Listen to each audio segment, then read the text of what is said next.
బ్రిటన్లో సాధించాం, ఇక మిగిలింది అమెరికానే. అగ్రరాజ్యాన్ని భారతీయులు ఏలే రోజులు త్వరలోనే రాబోతున్నాయి.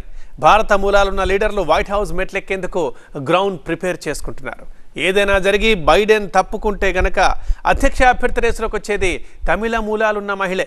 ట్రంప్ గెలిస్తే సెకండ్ లేడీ అయ్యేది అక్షరాల తెలుగు వ్యక్తే. ఇంతకీ అమెరికాలో ఇండియన్స్ సత్తా ఎంత, ఎన్నికల్లో మనోళ్ల ఇంపాక్ట్ ఎంత?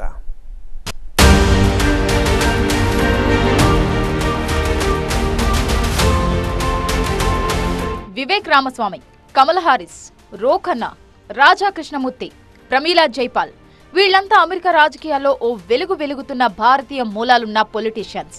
బతుకు తెరువు కోసం అమెరికాకు వెళ్లిన భారతీయులు ఇప్పుడు అమెరికా ఎన్నికలనే ప్రభావితం చేసే స్థాయికి వెళ్లారు. ఇండియన్ అమెరికన్స్ ఇప్పుడు ఒక ఓటు బ్యాంక్. డెమోక్రటిక్ పార్టీ గాని రిపబ్లికన్ పార్టీ గాని పక్కన పెట్టలేనంత జనాభా మనది. ఏకంగా 50 లక్షల మంది భారతీయులు అమెరికాలో ఉన్నారిప్పుడు. అంటే అమెరికా జనాభాలో ఇండియన్ అమెరికన్స్ వాటా 1.35%. వీరిలో దాదాపుగా 20 లక్షల మందికి ఓటు హక్కు కూడా ఉంది.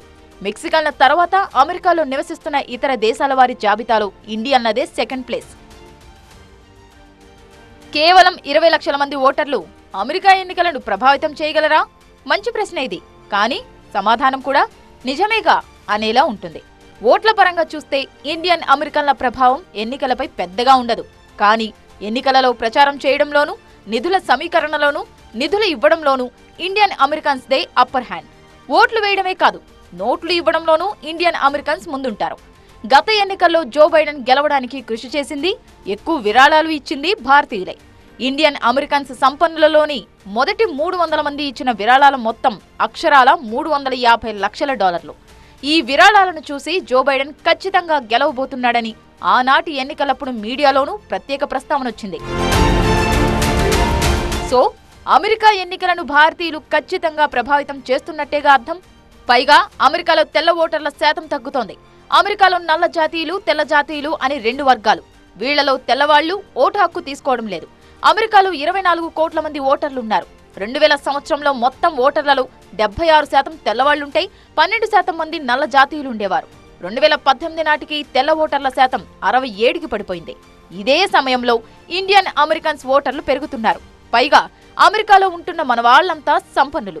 అమెరికాలో జరిగే ప్రెసిడెన్షియల్స్ ఎన్నికల్లో ఈ సంపన్నులే ఎక్కువ మంది ఓటు వేస్తున్నారు. తక్కువ ఆదాయం ఉన్న ఓటర్లలో 41% మంది మాత్రమే ఓటు వేస్తుంటే, ఎక్కువ ఆదాయం ఉన్న వారిలో 78% మంది ఓటు హక్కు ఉపయోగించుకుంటున్నారు. ఈ వర్గంలో ఉన్నది ఇండియన్ అమెరికన్లే. మనోళ్లు ఓటర్లుగానే మిగిలిపోవడానికి ఇష్టపడలేదు. ఏకంగా లీడర్లుగా ఎదగడానికే మెట్లెక్కుతున్నారు. ఒబామా అధ్యక్షుడిగా ఉన్న రోజుల్లో ఆయన టీంలో 40 మంది ఇండియన్ అమెరికన్స్ ఉండేవారు. జో బైడెన్ కూడా ఇదే ఫాలో అవుతున్నారు. గత ఎన్నికలప్పుడు జో బైడెన్ టీంలో 50 మంది ఇండియన్ అమెరికన్స్ ఉన్నారు. ఇప్పుడు వినిపిస్తున్న సరికొత్త సంచలనం తెలుగు మూలాలు ఉన్న ఉషా చిలుకూరి వాన్స్. ప్రస్తుత ఓహాయో సెనేటర్ జేడీ వాన్స్ భార్య ఈమె. మరో 4 నెలల్లో జరిగే అమెరికా అధ్యక్ష ఎన్నికల్లో డొనాల్డ్ ట్రంప్ గెలిస్తే జేడీ వాన్స్ వైస్ ప్రెసిడెంట్ అవుతారు. ఆయన భార్య ఉషా చిలుకూరి అగ్రరాజ్యం అమెరికాలో సెకండ్ లేడీ అవుతుంది. తన రన్నింగ్ మేట్ గా ఉండాలని స్వయంగా డొనాల్డ్ ట్రంప్ కోరగానే వాన్స్ అంగీకరించారు. రన్నింగ్ మేట్ అంటే అర్థం ఉపాధ్యక్ష పదవికి అభ్యర్థి అనే. అమెరికాలో ప్రత్యేకంగా ఉపాధ్యక్ష పదవికి ఎన్నిక ఉండదు కాబట్టి ట్రంప్ గెలిస్తే వాన్స్ వైస్ ప్రెసిడెంట్ అవుతారు. Usha Chilukuri second lady position లో కూర్చుంటారు. నిజానికి ఈ ఎన్నికల్లో ట్రంప్ కంటే ముందు వినిపించిన పేరు వివేక్ రామస్వామి. అధ్యక్ష బరిలో నిలిచి ఆ తర్వాత తప్పుకున్న ఇండియన్ అమెరికన్. వివేక్ రామస్వామి ఒకప్పుడు 2024 వైట్ హౌస్ రేసులో డొనాల్డ్ ట్రంప్ కు ప్రత్యర్థిగా ఉన్నారు. ఇక ప్రస్తుతం అమెరికా వైస్ ప్రెసిడెంట్ కమలా హారిస్ కూడా భారత మూలాలున్న రాజకీయవేత్తనే. కమలా హారిస్ తల్లి తమిళనాడు నుంచి అమెరికా వెళ్లి స్థిరపడిన హిందూ బ్రాహ్మణ ఫ్యామిలీ. ఒకవేళ జో బైడెన్ కనుక అధ్యక్ష ఎన్నికల్లో ప్రెసిడెంట్ అభ్యర్థిగా తప్పుకుంటే ఆ ప్లేస్ లోకి వచ్చేది కమలా హారిసే. డెమోక్రాట్ పార్టీ కనుక గెలిస్తే వైట్ హౌస్ లో అధ్యక్ష పీఠంపై కూర్చునేది మన భారతీయ మూలాలు ఉన్న కమలా హారిసే.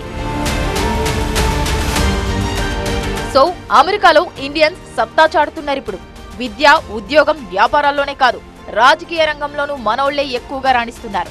భవిష్యత్తులో వైట్ హౌస్ మెట్లు ఎక్కే భారతీయుణ్ణి, అదే భారతీయ మూలాలున్న వ్యక్తిని అధ్యక్షుడిగా చూడడం పక్కా.